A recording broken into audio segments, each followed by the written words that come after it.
Well, there's just a tough preparation. You know, when you look at our league, you're going to see a lot of two back and one back. I mean, previous to A&M and Missouri joining, and you know, some spread formations, but not as much as you will with Missouri. You know, you're going to get a lot of multiple formations, motion shifts. I mean, it's very, very different from our league. Now, when I was in the Big 12, it's kind of the norm. That's what you saw in that league. But they are, and they were even a little different for that league. Gary and they do an outstanding job.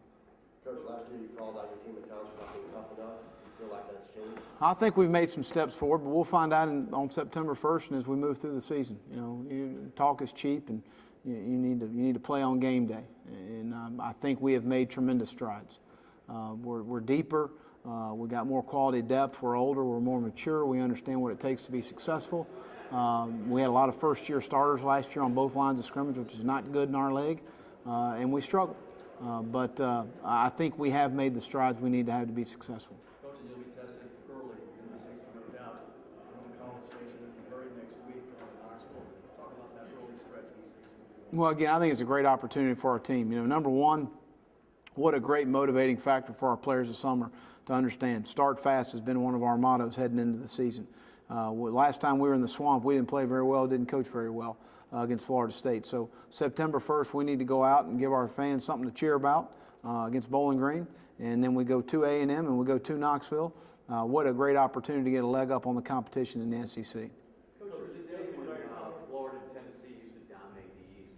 It's changed a little bit the past few years. Is it cyclical, do you think, or is there, you know? I think it is. I mean, I've been in this league a long time and in college football, and you look at, you know, trends that go and come a little bit, and I certainly feel like that is a little bit of a cycle is how things are rolling right now, and we'll see how things go this year. How close do you think you're back to close to getting back to where you can maybe not dominate the East, but get back to where you're in contention? Well, we were in contention last year. You know, we keep our quarterback healthy.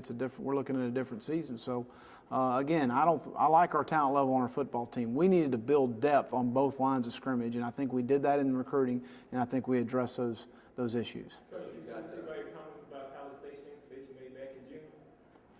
Well, yeah, I didn't mean it in a bad way at all. I meant it as a compliment. That it's a very SEC-like atmosphere, a lot of tradition and history. Mayor Barry sent me a nice package and a video, which I thought was really, really funny. It's good to know that people aren't so sensitive anymore. But I thought she was really creative and funny. It was really good. Coach, how even are Brissett and Driscoll? How even are they? Very. I mean, you know, I think you guys saw in the spring game what I saw for 14 practices. Both guys have got a tremendous skill set. They're really, really talented. But they both also have the intangibles to positively affect everybody in our organization. Their competition has made each other better. It's made our offense better. It's made our football team better. You've got both A&M and Missouri on the schedule, and what has been the challenge of having two conference opponents just pop up on the schedule who weren't there a year ago? Well, I think more than anything, as a football coach, you develop a book on someone, a coordinator. You've seen them before. You know their habits. You know what they like. You know what they don't like. You know in critical situations what you think they might do. Having faced Missouri before and their offense, then I have a decent feel for them. I'm not saying we know what they're going to do, but we have a good feel for them. Our players don't, though. And that's a tough preparation with Missouri. And I answered the question earlier. With all the exotic formations and different things, it's a tough preparation for your football team. And then I've never faced Cliff and Kevin there at A&M, but very similar offenses we've seen before, but not for our league. So it'll be a bigger adjustment, I think, for our players than it will our staff. Coach, Missouri's ability to compete right away in SEC East, that seems like there's a lot of parity top to bottom. Are they a team that can come in and beat Florida's and beat South Carolina's in this first year? Well, sure. I mean, they got good players. I mean, you look at Franklin and the job he did as a quarterback, and after going against those guys, they create a lot of issues for you offensively. Dave Steckel and their defensive staff have done an outstanding job of recruiting, evaluating, and developing players. And Garrett, I mean, they're a game away from the national championship. I think 06, 07, something like that. So, they got a good program. They've been winning a lot of football games. You got to give Gary a lot of credit. After being a coordinator all those years, how different was it being a head coach, and how different are you today than you were a year ago? Well, I mean, there's obvious differences in being the head coach and understanding you're dealing with both sides of the ball, special teams, recruiting, you guys. I mean, there's a lot of differences as far as that's concerned. And really, to me, hasn't been much of an issue. There's some things I could have handled differently during the season as far as some of the adversity and some things that set in that I could have handled better. You know, I'm a hard self-evaluator. I could have done a better job. But I don't think that there were football-related issues as far as X's and O's. We faced some issues going into our season. I said it 100 times. If we can keep our quarterback healthy, we're going to have a different season. And we lack quality depth on both lines of scrimmage. It is what it is. That's the roster we inherited. So I'm not complaining. I'm just being factual here.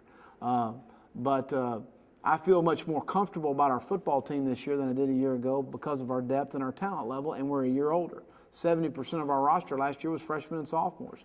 We had 7 seniors last year. We got 13 this year. So we have small upper class last year, very large lower classes. And if we move up and those guys continue to mature and develop, we're going to be fine. And I think we're going to be fine this year.